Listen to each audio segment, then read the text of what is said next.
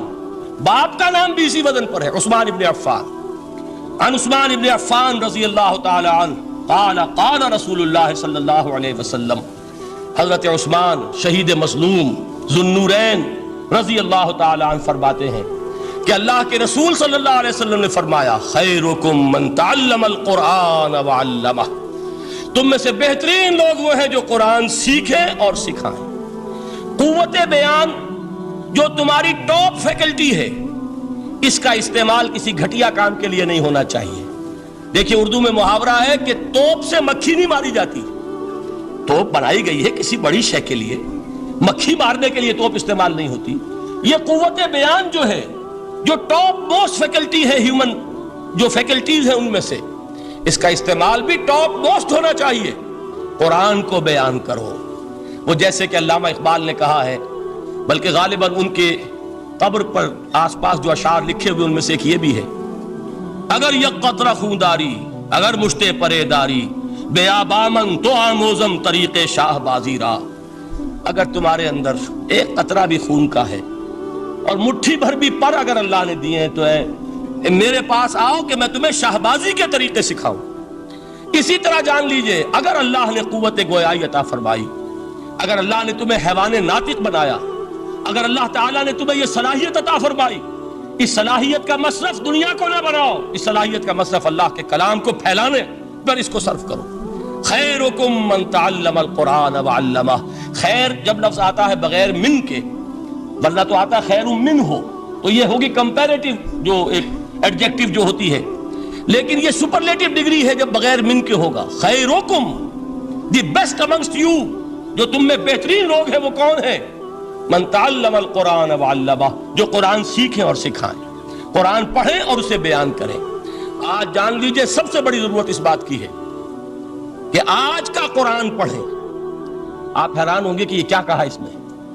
دیکھیے قرآن اترا ہے 1400 برس پہلے، لیکن تا قیام قیامت نوع انسانی کو جتنے مسائل درپیش ہوں گے ان سب کا حل اس میں ہے. البتہ کھودنا پڑے گا، گہرائی میں اترنا ہوگا. ایک قرآن کی سطح ہے، اس سطح نہیں، اس کی گہرائیوں کے اندر غوطہ زنی کرو. قرآن میں ہو غوطہ زن اے مرد مسلمان. اور آج کا قرآن یعنی آج کی ہدایت جو اللہ نے اس میں رکھی ہوئی ہے، ڈگ اٹ آؤٹ، اس کو نکالو اس کے اندر سے. ابھی میں حدیث جو آپ کو سناؤں گا اس میں یہ تصور آئے گا سامنے اور واضح ہو کر. آج کے انسان کی رہنمائی اس قرآن سے اخذ کر کے انسان تک پہنچاؤ. یہ ہے فریضہ محمد الرسول اللہ کی امت کا صلی اللہ علیہ وسلم. آپ نے وہ حدیث سنی تھی کہ بلغوا انی ولو آیۃ. حضور نے خطبہ حجۃ الوداع میں پہلے تو گواہی لی مسلمانوں سے، 1.25 لاکھ کا مجمع جمع تھا. حجۃ الوداع آخری حج. آپ نے اپنے خطبے میں جس کے چند جملے میں سنا چکا ہوں آپ کو ایچ جی ویلز کے حوالے سے، اپنی تعلیمات کے اہم نکات کو بار بار دہرا کر بیان کیا، ہیمر کیا، اچھی طرح ذہنوں میں اتارا. اس کے بعد ایک سوال کیا، الا هل بلغت؟ لوگوں میں نے پہنچا دیا کہ نہیں؟ اور پورے مجمع نے کہا انا نشهد انک قد بلغت. بلکہ ایک روایت میں الفاظ بڑے پیارے آئے ہیں، انا نشهد انک قد بلغت الرسالۃ وادیت الامانۃ ونصحت الامۃ وکشفت الغمۃ. ہاں حضور ہم گواہ ہیں، آپ نے امانت ادا کرنے کا حق ادا کر دیا، رسالت کے فرائض کا حق ادا کر دیا، امت کی خیر خواہی کا حق ادا کر دیا، اور آپ نے گمراہی کے پردوں کو چاک، اندھیروں کو چاک کر دیا. 3 مرتبہ حضور نے سوال کیا، 3 مرتبہ جواب لیا. پھر آپ نے نگاہ آسمان کی طرف اٹھائی، انگشت شہادت سے 3 مرتبہ اشارہ کیا، اللہم اشہد، اللہم اشہد، اللہم اشہد. اے اللہ تو بھی گواہ ہے، یہ مان رہے ہیں کہ میں نے یہ قرآن ان تک پہنچا دیا. یعنی جسے آپ انگریزی میں کہتے ہیں سائی آف ریلیف، کہ ایک بڑا بھاری بوجھ آ پڑا تھا، بڑی ذمہ داری تھی، انا سنلقی علیک قولا ثقیلا، اے محمد ہم آپ پر ایک بڑی بھاری بات ڈالنے والے ہیں۔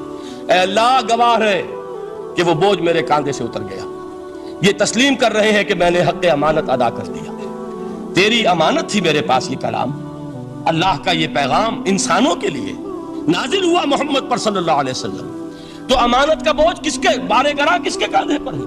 حضور کے۔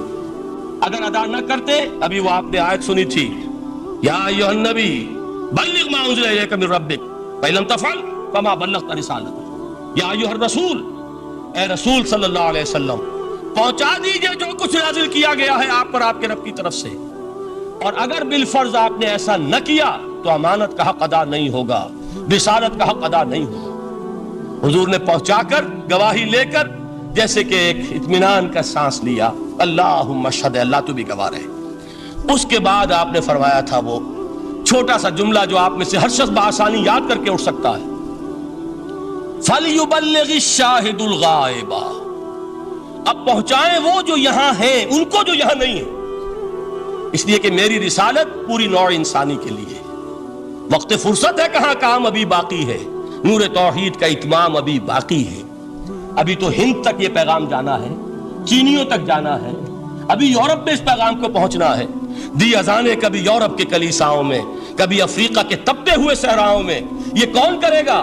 اے امت محمد، یہ ذمہ داری اب تمہاری ہے صلی اللہ علیہ وسلم۔ اسی کو آپ نے مزید تاکیداً فرمایا، بلغوا انی ولو آیۃ، میرا کوئی امتی بھی اس سے بالکل فارغ نہ رہ جائے، بالکل محروم نہ رہے، ایک آیت بھی پہنچا سکتا ہو تو پہنچائے۔ یہ ہے وہ ذمہ داری کہ جو اس حدیث کی روح سے خیرکم من تعلم القرآن وعلمہ، ایک ہوتا ہے ذمہ داری کو ایک بوجھ کی حیثیت سے، ایک فرض کی حیثیت سے بیان کرنا، یہاں ہے تشویق اور ترغیب کا انداز۔ کون نہیں چاہتا کہ میں بہتر سے بہتر کیریئر اختیار کروں؟ کون نہیں چاہتا کہ میری زندگی اعلیٰ سے اعلیٰ ہو؟ کون نہیں چاہتا کہ میرا وقت جو ہے اس کی بڑی سے بڑی قیمت مجھے ملے؟ کاش کہ ہمیں معلوم ہوتا کہ قرآن کا سیکھنا اور سکھانا کتنا اعلیٰ کیریئر ہے، کاش کہ ہمیں معلوم ہوتا کہ قرآن کی تبلیغ اور دعوت، اس میں جو لمحہ گزر رہا ہے وہ کتنا قیمتی ہو گیا ہے، اس کا کتنا بڑا اجر و ثواب اللہ کے ہاں ملنا ہے۔ تو خیرکم من تعلم القرآن وعلمہ، تم میں سے بہترین لوگ وہ ہیں جو قرآن سیکھیں اور سکھائیں۔ دوسری حدیث حضرت عمر سے مروی ہے رضی اللہ تعالیٰ عنہ، یہ پہلی روایت متفق علیہ تھی، بخاری اور مسلم دونوں میں موجود ہے، دوسری روایت صحیح مسلم کی ہے۔ حضرت عمر فرماتے ہیں، قال قال رسول اللہ صلی اللہ علیہ وسلم، ان اللہ یرفع بہذا الکتاب اقواما ویضع بہ آخرین، اللہ اب اس کتاب کے ذریعے قوموں کو اٹھائے گا اور اسی کو ترک کرنے کے باعث رسوا کر دے۔ یہ ہے اب ابد الآباد تک کے لیے، خاص طور پر مسلمانوں کے لیے اللہ تعالیٰ کا یہ قانون، اس کتاب کو لے کر اٹھیں گے سربلند ہوں گے، اس کتاب کو پیٹھ دکھائیں گے ذلیل کر دیے جائیں گے۔ یہ گویا کہ اب امت مسلمہ کی قسمت جو ہے وہ تلے گی اس کتاب کی میزان میں، اسی میں طے ہوگا کہ ان کے لیے عروج ہو یا زوال ہو۔ اسی کو وہ جواب شکوہ میں علامہ اقبال نے سادہ ترین الفاظ میں کہا تھا، وہ زمانے میں معزز تھے مسلمان ہو کر اور تم خار ہوئے تاریک قرآن ہو کر۔ فارسی میں اسی کو مفہوم کو جو ادا کیا ہے جس خوبصورتی سے، اس کا تو جواب نہیں ہے کہ اے مسلمان، خار از مہجوری قرآن شدی، تم جو ذلیل و خار ہو گئے ہو دنیا میں۔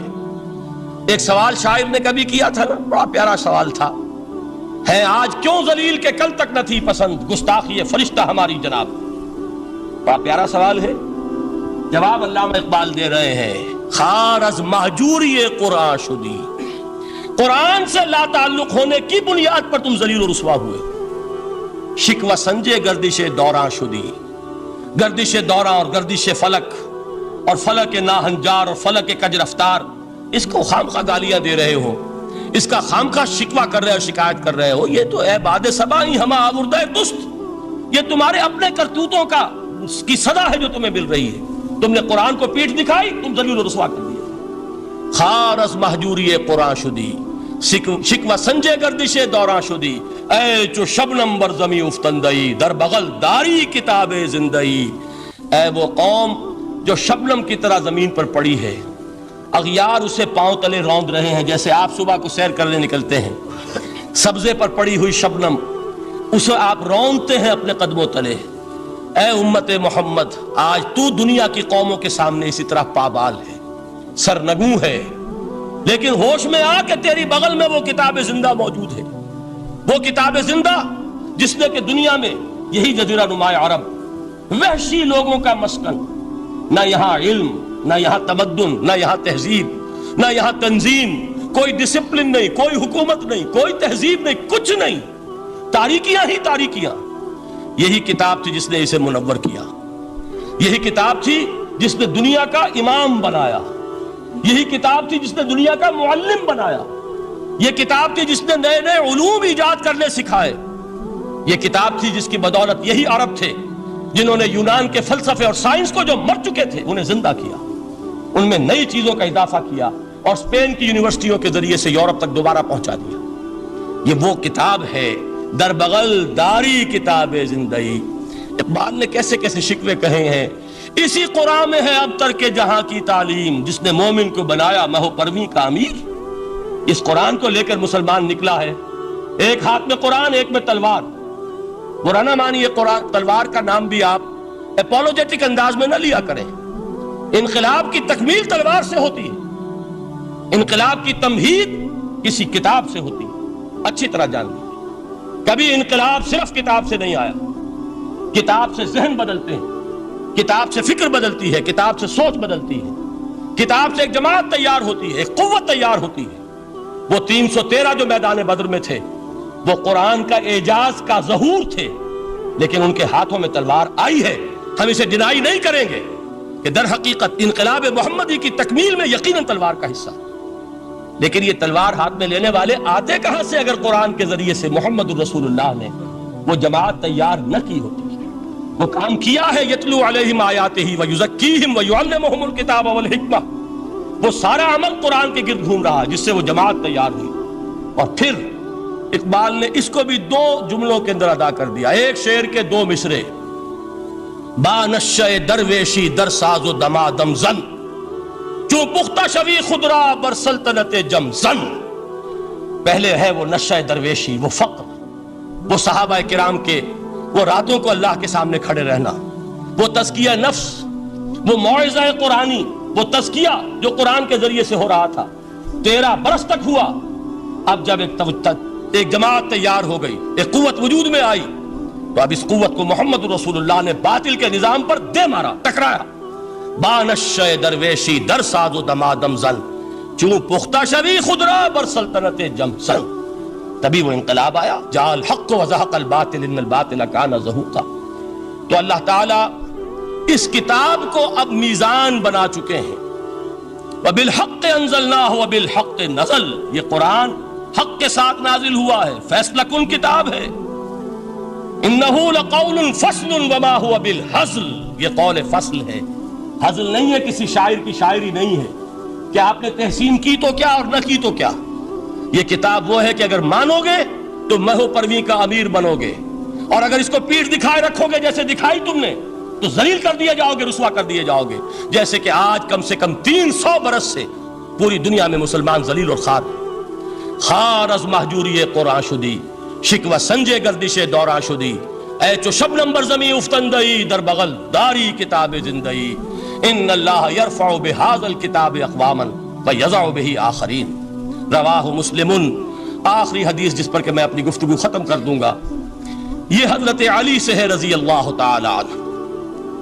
دیکھیے، ایک حدیث حضرت عثمان سے، ایک حضرت عمر سے، ایک حضرت علی سے۔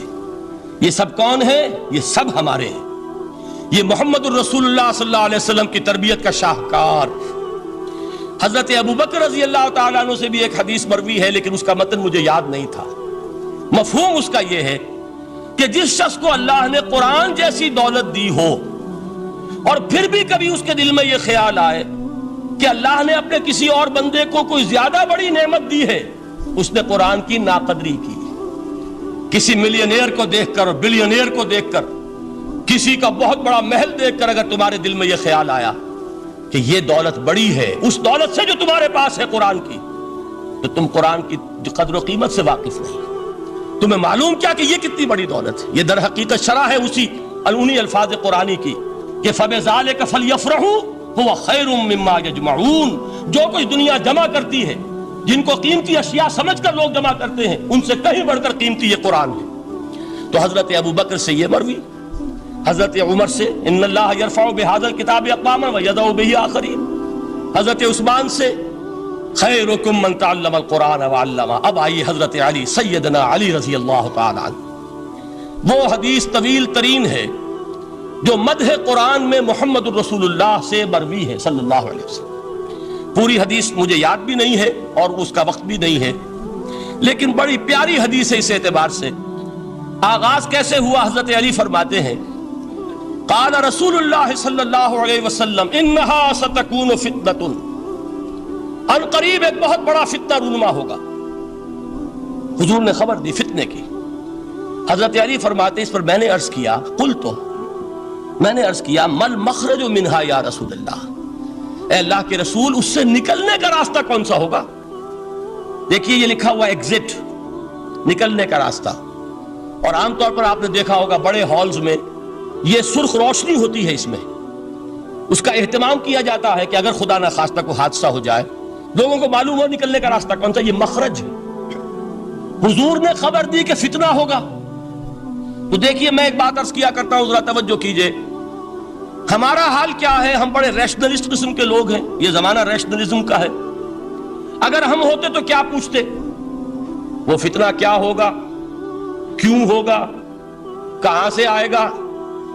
ہمارے سوال یہ ہوتے، کب آئے گا، کیوں، کہاں، کب، کیسے؟ ان سب کی حیثیت علمی سوالات کی ہے۔ بھائی کب آئے گا ایک علم ہے، کیسے آئے گا علم ہے، کہاں سے آئے گا علم ہے، لیکن اصل جو عملی اعتبار سے اہمیت والی شے ہے، بچاؤ کا راستہ کون سا ہوگا محمد الرسول اللہ، یہ بتائیے ہم۔ مل مخرج منہا یا رسول اللہ، حضرت علی نے یہ نہیں پوچھا فتنہ کیا ہوگا، کہاں سے آئے گا حضور، کیوں آ جائے گا، کب آ جائے گا، نہیں، مل مخرج منہا یا رسول اللہ، اے اللہ کے رسول یہ بتائیے کہ جب وہ فتنہ رونما ہوگا تو نکلنے کا راستہ کون سا؟ اس کا جواب ہے، ارشاد فرمایا محمد رسول اللہ نے، کتاب اللہ، اللہ کی کتاب ہے وہ مخرج، یہ کتاب ہے کہ جس کو تھامو گے تو فتنوں سے محفوظ رہو گے۔ اس کے بعد آپ فرماتے ہیں فیہ نبأ ما قبلکم وخبر ما بعدکم وحکم ما بینکم، اس میں تم سے پہلوں کی بھی خبریں موجود ہیں، عاد اور سمود اور قوم نوح اور قوم ہود اور قوم لوط اور قوم صالح اور آل فرعون، یہ کون ہے؟ من قبلکم، تم سے پہلے، وفیہ خبر ما بعدکم، جو کچھ تمہارے بعد ہونے والا ہے اس کی خبریں بھی موجود ہیں، لیکن وہ کیسے ہوں گی؟ وہ بٹوین دی لائنز ہوں گی، وہ بین السطور ہوں گی۔ ان کے لیے انسان کو، آپ کو معلوم ہے ایک عبارت میں سطور ہوتی ہے اور ایک درمیان میں ہوتا ہے، ان کے کچھ لکھا ہوا نہیں ہوتا۔ You have to read between the lines۔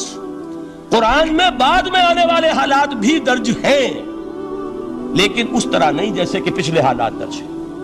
اس کے لیے ذرا ان ڈیپتھ پونڈرنگ اوور، غور و فکر اور تدبر کی ضرورت ہوگی۔ وَحُکْمُ مَا بَيْنَكُمْ، اور جتنے اختلافات تمہارے اندر پیدا ہوں گے تا قیام قیامت، ان سب کا فیصلہ بھی اس کتاب میں موجود ہے۔ وَهُوَ حَبْلُ اللَّهِ الْمَتِينُ وَهُوَ الذِّكْرُ الْحَكِيمُ، یہی تو ہے وَهُوَ الصِّرَاطُ الْمُسْتَقِيمُ، سیدھا راستہ، اور کون سا؟ یہ قرآن تو ہے۔ ہر رکعت میں کہتے ہو اهْدِنَا الصِّرَاطَ الْمُسْتَقِيمُ، اور قرآن دیا ہوا ہے اس پر غور نہیں کرتے۔ عجیب تماشا ہے ہمارا، نماز کی ہر رکعت میں اهْدِنَا الصِّرَاطَ الْمُسْتَقِيمُ، اور حضور فرمائے وَهُوَ الصِّرَاطُ الْمُسْتَقِيمُ، صراط مستقیم یہ قرآن ہی تو ہے، الذکر الحکیم یہ قرآن ہی تو ہے، وَهُوَ حَبْلُ اللَّهِ الْمَتِينُ، اور یہی ہے اللہ کی مضبوط رسی۔ آپ نے قاری صاحب سے وہ آیات سنی سورہ آل عمران کی، وَاعْتَصِمُوا بِحَبْلِ اللَّهِ جَمِيعًا وَلَا تَفَرَّقُوا، اللہ کی رسی کو مضبوطی سے مل جل کر تھامو اور تفرقے میں مبتلا نہ ہو۔ تفرقہ ہوگا تو کیا ہوگا؟ تمہاری ہوا اکھڑ جائے گی۔ آج آپ کو معلوم ہے دول عرب اگر یہ یکجا ہو جائیں، ایک دن کے لیے اسرائیل قائم نہیں رہ سکتا، امریکہ نے، امریکہ کا باپ اسے قائم نہیں رکھ سکتا۔ اگر امت عرب ہی جمع ہو جائے، عالم اسلام تو بڑی شے ہے، جو وسائل ان کے پاس ہے، جو اللہ تعالیٰ نے ان کو نعمتیں عطا فرمائی ہیں، لیکن افتراق، انتشار، اختلاف، جتھے بندی، گروہ بندی، دھڑے بندی، اس نے اسرائیل کا خنجر ان کے سینے میں پیوست کیا۔ اس لیے کہ فَتَذْهَبَ رِيحُكُمْ، اگر تم اختلاف کرو گے تو تمہاری ہوا اکھڑ جائے گی. آج وہ ہوا اکھڑ چکی ہے. تو فرمایا واعتصموا بحبل اللہ جميعا ولا تفرقوا, اللہ کی رسی کو مضبوطی کے ساتھ مل جل کر تھامو اور تفرقے میں مت پڑو. حضور فرما رہے ہیں وہ اللہ کی رسی کون سی؟ ہوا حبل اللہ المتین, یہی قرآن ہے اللہ کی مضبوط رسی. علامہ اقبال نے کیا خوب کہا ہے. علامہ اقبال نے قرآن اور حدیث کے حقائق کو جس طریقے سے اشعار کا جامع پہنایا ہے, وہ تو خود کہتے ہیں گوہر دریائے قرآن سفتام, میں نے قرآن مجید کے دریا سے موتی نکال کر اپنے اشعار کے اندر میں نے چن دیے ہیں. میرا کام اور کچھ نہیں ہے. موتی کوئی بھی غواص پیدا نہیں کرتا, دریا کی گہرائی سے نکال لاتا ہے. یہ میری حکمت نہیں ہے جو میرے اشعار میں ہے, یہ میں نے قرآن مجید کے دریا میں غوطہ زنی کر کے اس سے یہ موتی نکالی. گوہر دریائے قرآن سفتام. اب دیکھیے اسی حدیث کے اس ٹکڑے کو کیسے شعر میں لائے ہیں. از یک آئینی مسلمان زندہ است, پے کرے ملت ز قرآن زندہ ہست. مسلمان کی زندگی تو ایک آئین کے بدولت ہے. یہ آئین قرآن, جو کہا تھا کبھی قائد اعظم مرحوم نے, جب پوچھا گیا تھا کہ آپ کے پاکستان کا دستور کیا ہوگا, کیا فرمایا تھا یاد کیجئے کہ ہمیں کسی نئے دستور کی ضرورت نہیں, ہمارا دستور 1400 برس پہلے طے ہو چکا ہے. یہ ہماری بدقسمتی ہے جو کچھ کہا تھا قائد اعظم نے کہ God has given us a golden opportunity to prove our worth as architects of a new state, and let it not be said that we didn't prove equal to the task. میں معذرت کے ساتھ عرض کروں گا حضرت کہ واقعہ یہ ہے کہ ہم اس کے equal to the task ثابت نہیں ہوئے. قائد اعظم کا دیا ہوا پاکستان آج دنیا میں موجود نہیں ہے. اس کا ایک حصہ اپنے نام سے دستبردار ہو کر بنگلہ دیش بن چکا ہے. اس نے اپنی تاریخ کو خیر بات کہہ دیا ہے. حالانکہ مسلم لیگ کی جنم بھومی ڈھاکہ ہے. 1906 میں ڈھاکہ میں مسلم لیگ نے جنم لیا تھا, اور اگر وہ صرف ہم سے علیحدہ ہوتا یہ گہرا صدمہ ہوتا. لیکن یہ کہ اس نے جب نام بدلا ہے, در حقیقت اس نے اپنے تاریخ سے, اپنے پس منظر سے استعفیٰ دیا. یہ ہمارا دوہرا ہمارے لیے صدمے کی بات ہے. کیا 2 یمن موجود نہیں ہیں؟ ان میں سے کوئی ایک بھی اپنا نام چھوڑنے کو تیار ہوگا؟ کیا 2 جرمنی دنیا میں موجود نہیں ہیں؟ کوئی ایک بھی ان میں سے اپنا نام چھوڑے گا؟ کیا 2 کوریا نہیں ہیں؟ 2 ویتنام نہیں ہیں؟ تو کیا 2 پاکستان نہیں ہو سکتے تھے؟ ہو سکتے تھے. میں یہ کہا کرتا ہوں کہ یہ گہرا صدمہ ہے علیحدگی, اور دوہرا صدمہ ہے, اور اس سے کہیں زیادہ بڑا کہ انہوں نے اپنا نام بدل دیا, اپنی آئیڈینٹی چینج کر دی. انہوں نے وہ نام اپنے ماتھے سے اتار کر خلیج بنگال کے اندر دبو دیا. یہ بہت بڑی سزا ہے جو ہمیں ملی ہے. کیوں ملی ہے؟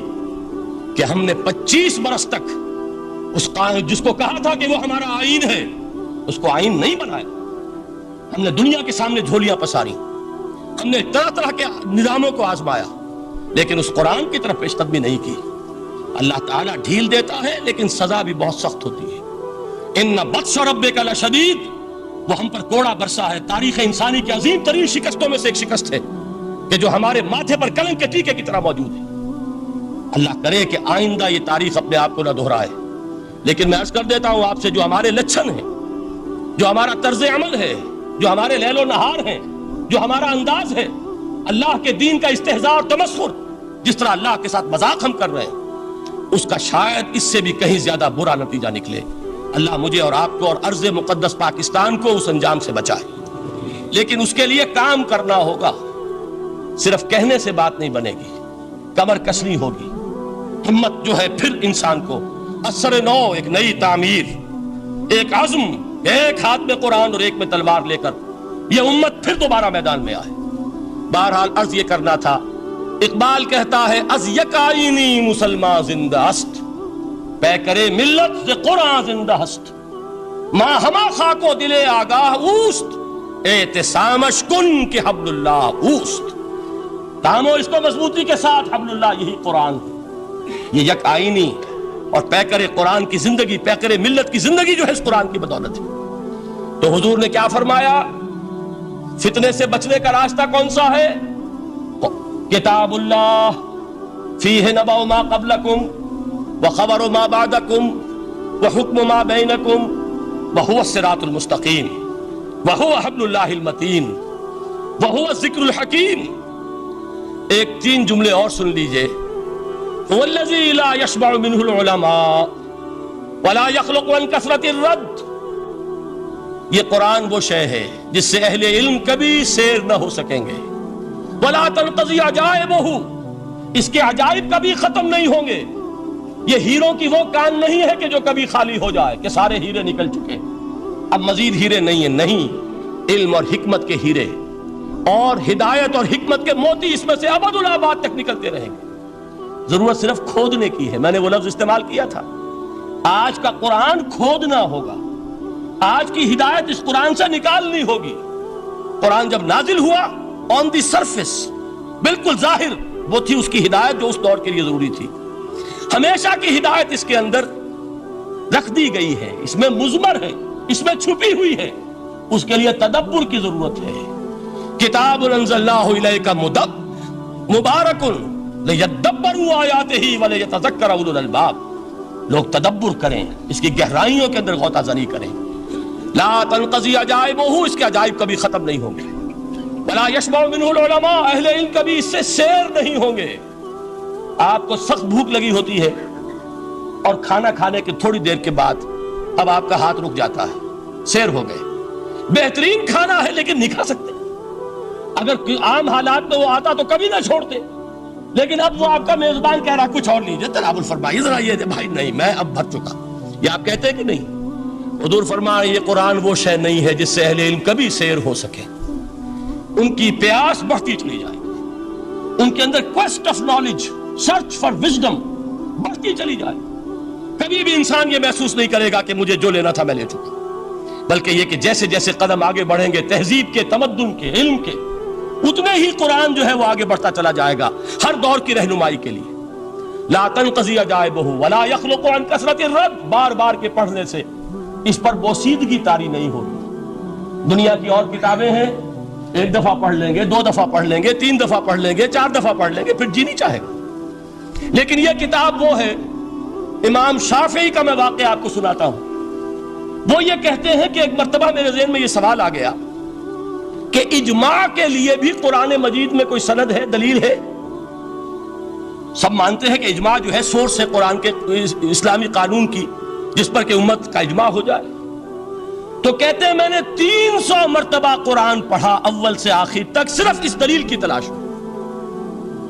300 مرتبہ مجھے نہیں ملی، 301ویں مرتبہ جب پڑھ رہا تھا مجھے روشنی مل گئی۔ وہ یبتغی غیر سبیل المومنین کے جو الفاظ آئے ہیں، نولیہ ما تولی ونصلہ جہنم، جو کوئی شخص مسلمانوں کے راستے کو چھوڑ کر کوئی اور راستہ اختیار کرے گا ہم اسے اسی کے حوالے کر دیں گے اور جہنم میں پہنچا دیں گے۔ معلوم ہوا مسلمانوں کا جس پر اجماع ہو جائے اس کو بھی ایک سند حاصل ہے۔ یہ مسلمانوں کا مجمع علیہ ایک راستہ ہے، اس کو بھی ایک سند اور دلیل کی حیثیت حاصل ہے۔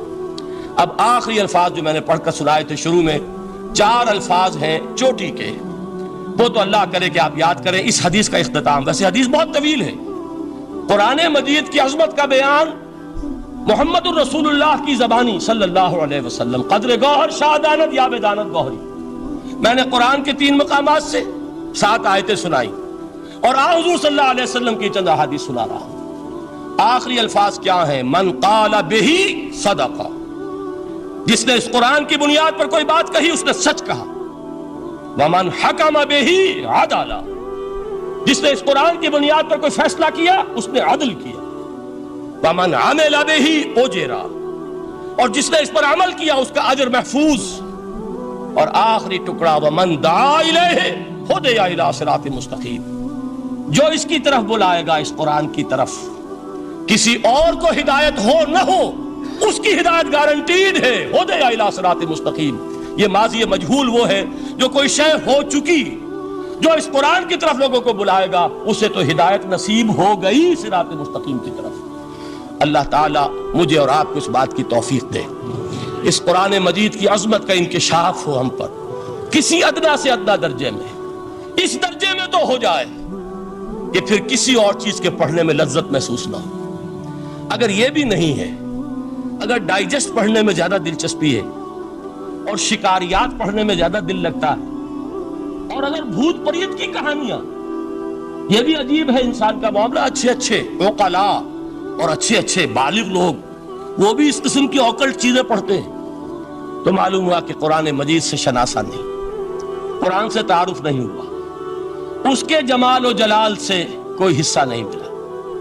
اگر یہ ہو جائے کم سے کم، جیسے کہ کہا تھا انہوں نے، وہ جو سبع معلقہ کے شاعر ہیں آخری، ابعد القرآن، کیا قرآن کے بعد بھی گنجائش ہے کہ اب میں شعر کہوں؟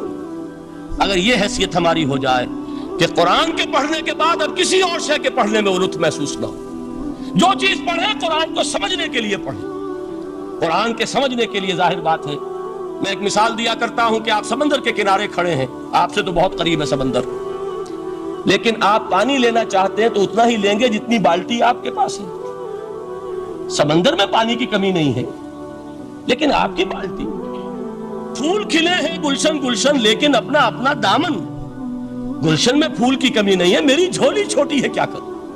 تو اگر آپ کا ظرف ذہنی چھوٹا ہے تو قرآن سے کتنا کچھ اس میں اڈھیل لیں گے۔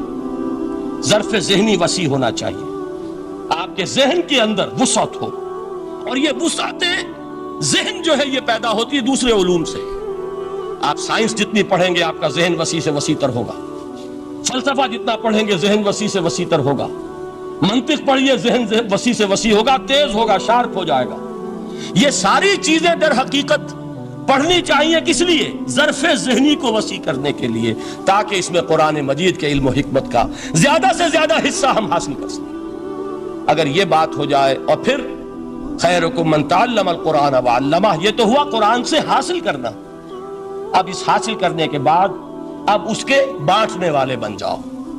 سب سے بڑی دولت یہ ہے، لہذا سب سے بڑا سخی وہ ہے جو اس دولت کو بانٹ رہا ہو۔ انسان کا سب سے بڑا خادم وہ ہے جو ہدایت کے خزانے لٹا رہا ہو۔ یہ ہے سب سے بڑی خدمت خلق، یہ ہے سب سے بڑی سخاوت۔ خیرکم من تعلم القرآن وعلمہ، اللہم ربنا اجعلنا منہم، اللہم ربنا اجعلنا منہم۔